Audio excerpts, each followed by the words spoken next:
Dans cette vidéo, nous allons découvrir les différentes structures de contrôle en langage C. La première des structures est la structure alternative, if then else, qui va nous permettre de faire un test. Le test sera fait par l'expression booléenne. Si cette expression booléenne est vraie, alors on exécutera le premier bloc d'instruction. Sinon, on exécutera le deuxième bloc d'instruction. Un exemple, if A inférieur à B, à ce moment-là, on écrit min égale A, on exécute min égale A. Sinon, si A n'est pas inférieur à B, on exécutera min égale B. Comme on a pu le voir précédemment, le type booléen, l'expression booléenne qui est définie à l'intérieur des parenthèses du if, l'expression booléenne retourne une valeur.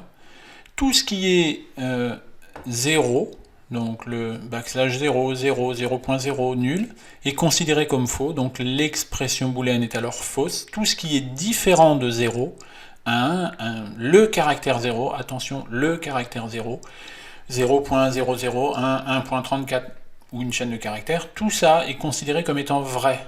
Ça peut sembler bizarre, mais le langage C considère que tout ce qui est égal à 0 est faux, tout ce qui est différent de 0 est vrai. Ce qui fait que si on écrit if, entre parenthèses 32, qui n'a pas réellement de sens, mais le langage C autorise ce type d'écriture, il va considérer que ceci est vrai, donc ceci sera toujours affiché. Si on écrit quelque chose comme ceci, if, entre parenthèses 0, ça ne sera jamais affiché, parce que 0 ici est une valeur qui est considérée constamment nulle. Fausse. Exemple. If i inférieur à 10, i++. Donc cette écriture, on peut s'apercevoir que le if est un petit peu compacté.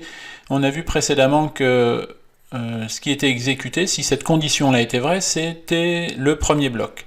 Et bien là, on se passe de l'accolade ouvrante à l'accolade fermante. Pourquoi? Parce que on écrit tout sur une ligne. Là, un bloc qui ne contient qu'une seule ligne, on peut le ramener à une seule ligne, donc, mais sans l'accolade ouvrante et l'accolade fermante.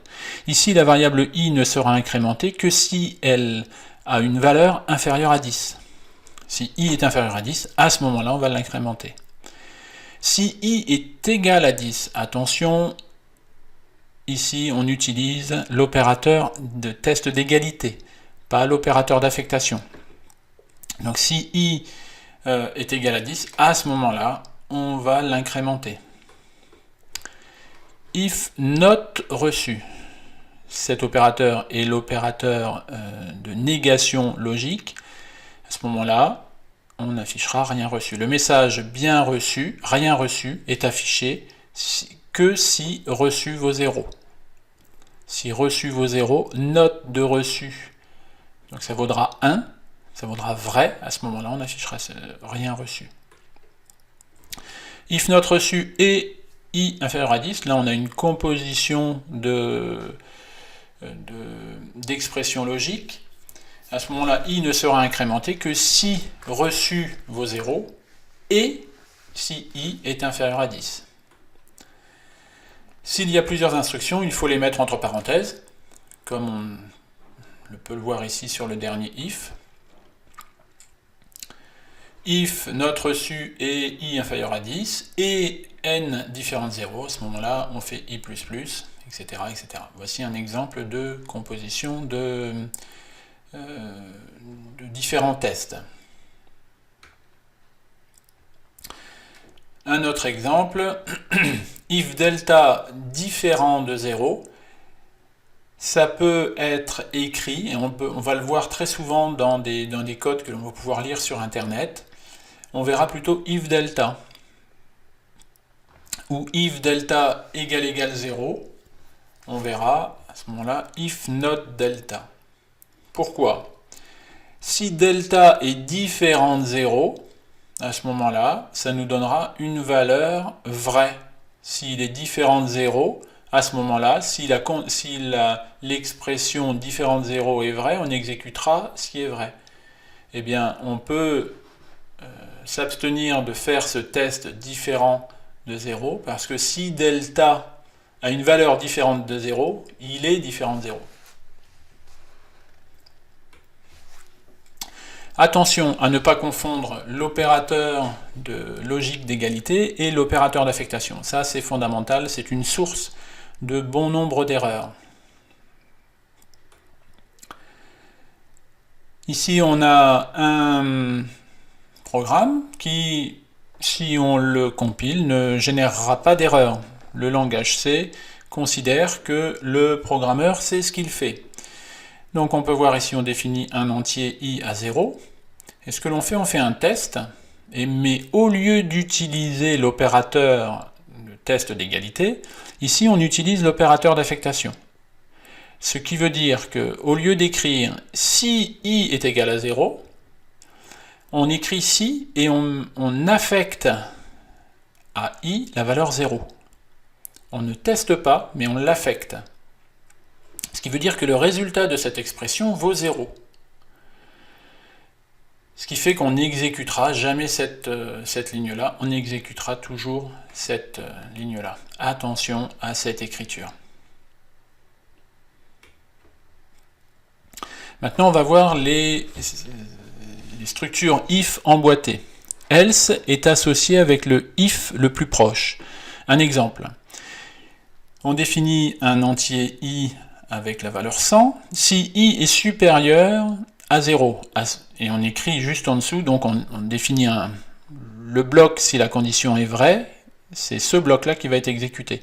Je vous rappelle que on peut s'abstenir de mettre l'accolade ouvrante et l'accolade fermante pour un bloc si le bloc ne contient qu'une seule ligne.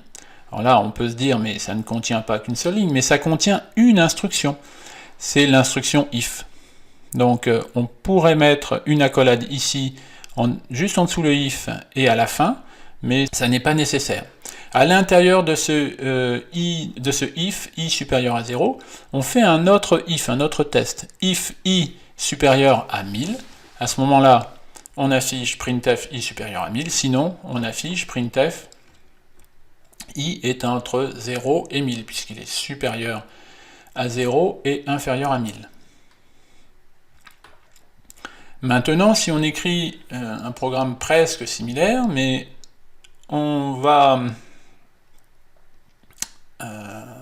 tester donc si i est supérieur à 0. À l'intérieur de ce if là, on teste si i est supérieur à 1000. Pour afficher printf i supérieur à 1000, le else qui est ici fait référence au premier if, i supérieur à 0, et non pas comme précédemment au if, i supérieur à 1000.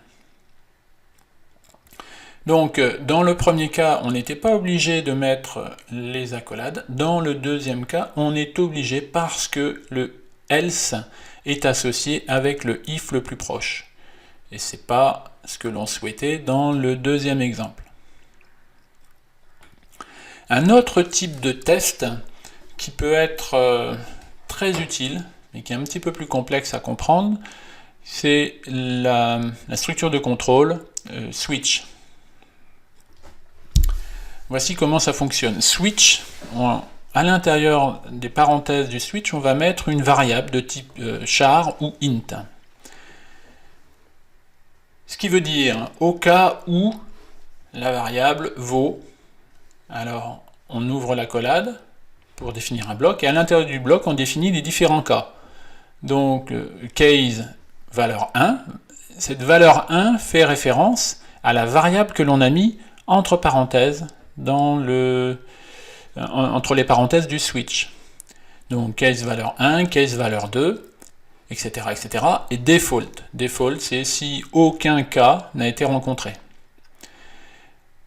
Donc l'écriture est un petit peu particulière. On peut voir le case valeur 1. Derrière, on a nos différentes lignes d'instructions que l'on peut mettre. Et à la fin, on va mettre un break pour sortir de ce bloc-là.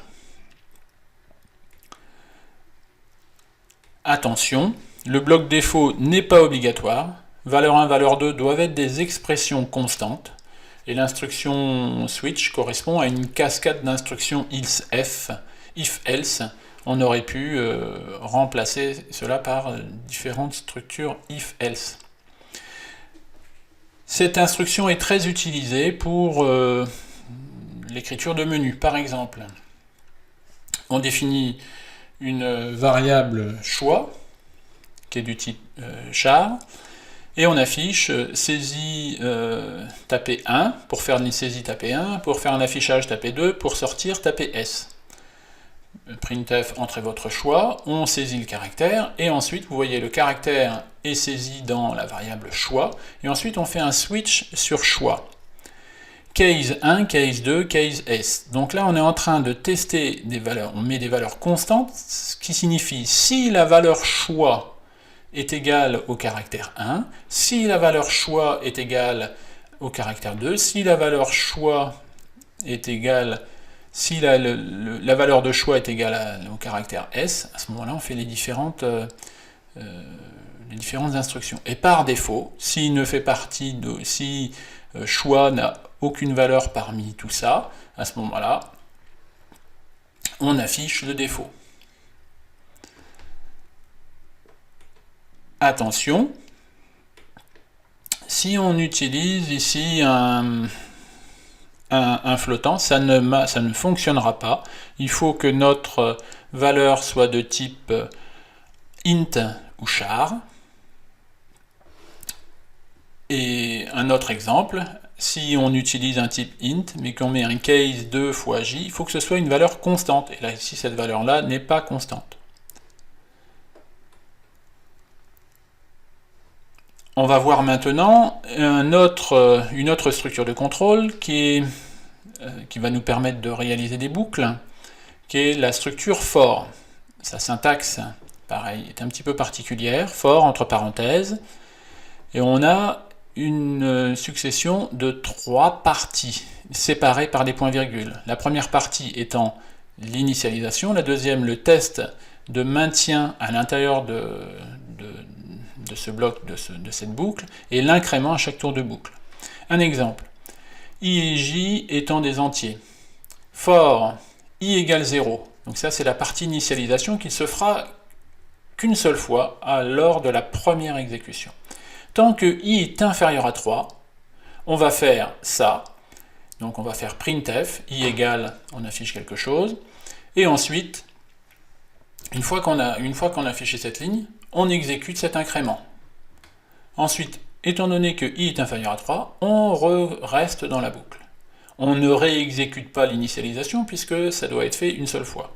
Et tant que le test, donc là i est inférieur à 3 est vrai, eh bien on reste dans cette boucle-là. Une fois que i ne sera plus inférieur à 3, à ce moment-là on va sortir, on va rentrer dans une autre boucle for qui va nous permettre d'initialiser j à la valeur 5. Tant que j est supérieur à 0, on va exécuter cette ligne-là, et ensuite on exécutera le j-.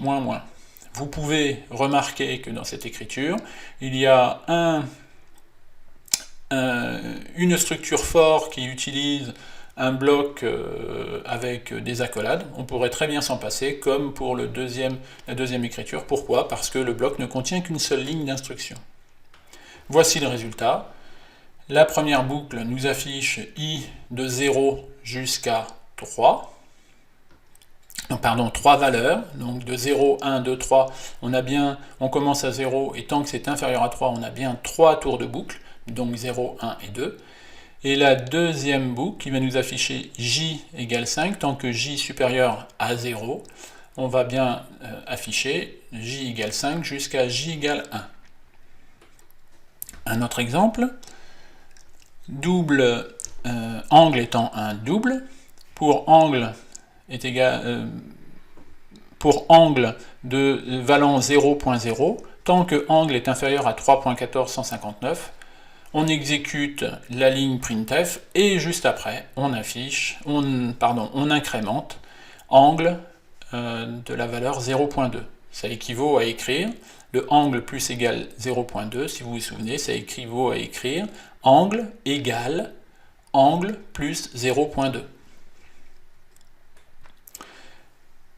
Une autre écriture avec i, j et k qui sont des entiers. À ce moment-là, on va être capable, pour l'initialisation, de faire une initialisation multiple. On va initialiser i, j et k.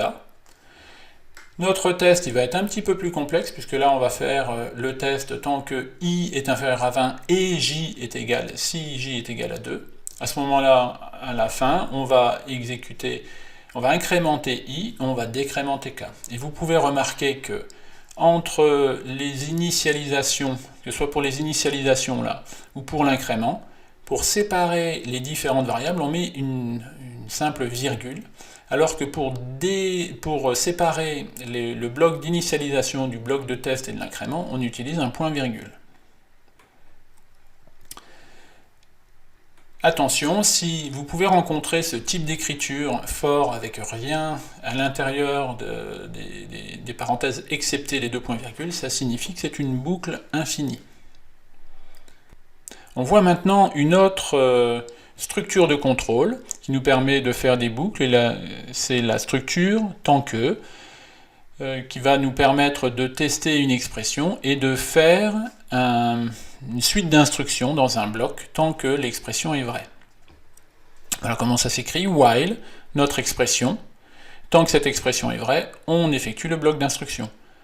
La particularité de cette boucle, c'est que le test fait d'abord, le bloc d'instruction n'est pas forcément exécuté. Si le test est faux, le bloc d'instruction n'est pas forcément exécuté. On rappelle que les accolades ne sont pas nécessaires lorsque le bloc ne comporte qu'une seule instruction.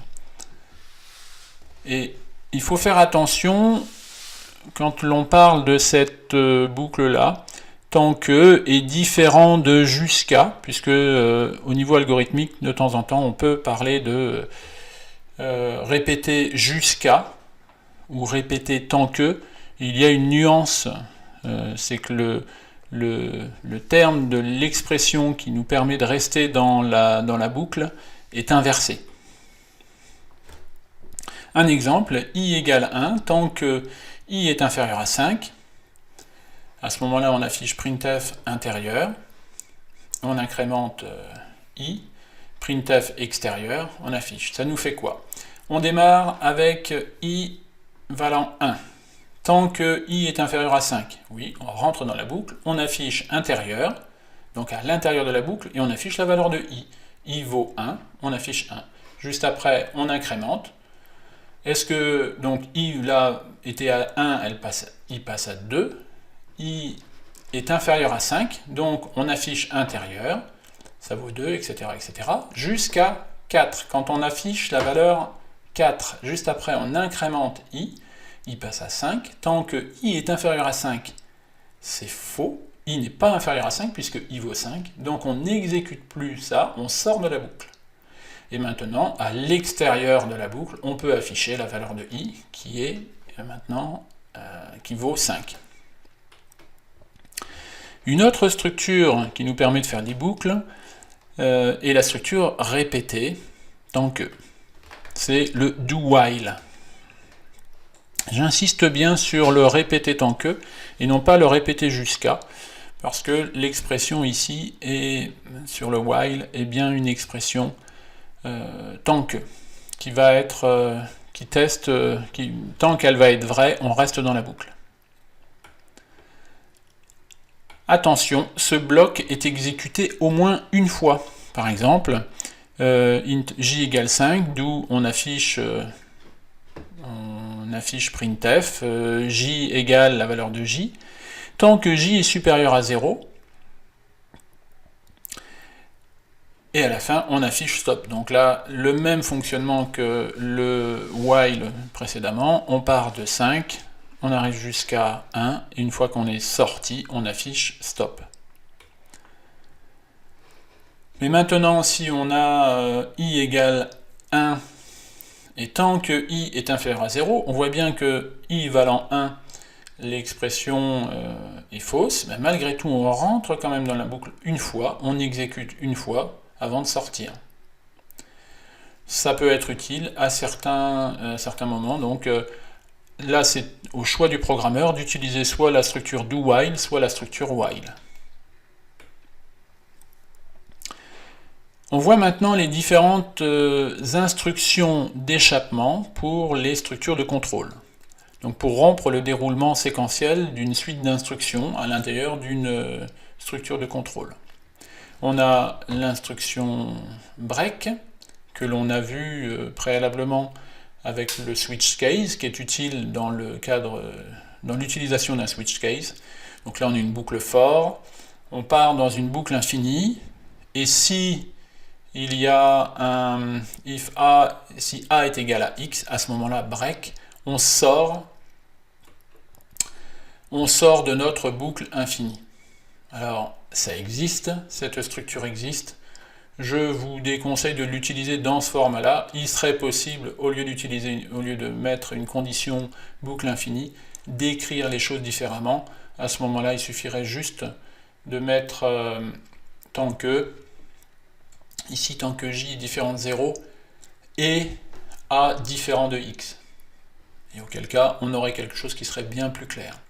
Il existe une autre instruction d'échappement qui s'appelle l'instruction continue, qui va être là utile dans une boucle for. Par exemple, on varie de moins 10 à plus 10, et si on veut éviter de faire un traitement pour quand i vaut 0, eh bien on peut utiliser if i égale 0, continue. Donc à ce moment-là, au lieu d'exécuter le printf qui devrait être exécuté normalement, eh bien on passe au tour suivant de la boucle for. Il existe aussi l'instruction exit pour sortir d'une exécution d'une fonction, et return pour revenir pour terminer un programme. La dernière instruction d'échappement est l'instruction goto, alors qui existe, j'en parle parce qu'elle existe, mais alors attention, attention, attention à ne pas utiliser, à ne surtout pas utiliser, parce que là on n'est plus du tout dans la programmation structurée. Cette instruction existe due à l'origine du langage C, parce que c'est une écriture qui est très proche du langage assembleur et du langage machine, mais c'est franchement à éviter. Donc en gros, on a une écriture classique de différentes instructions, et dans un test, si on fait un test, if, là par exemple, i fois j égale 10, si i fois j est égal à 10, à ce moment-là, on fait goToTrouver, on sort de l'exécution de nos boucles là, et on exécute cette partie-là. Donc en langage machine, on utiliserait, en langage machine ou en assembleur, on utiliserait l'instruction BSR pour branch, subroutine ou jump. Donc c'est pour ça qu'on trouve cette instruction, mais c'est franchement à ne pas utiliser.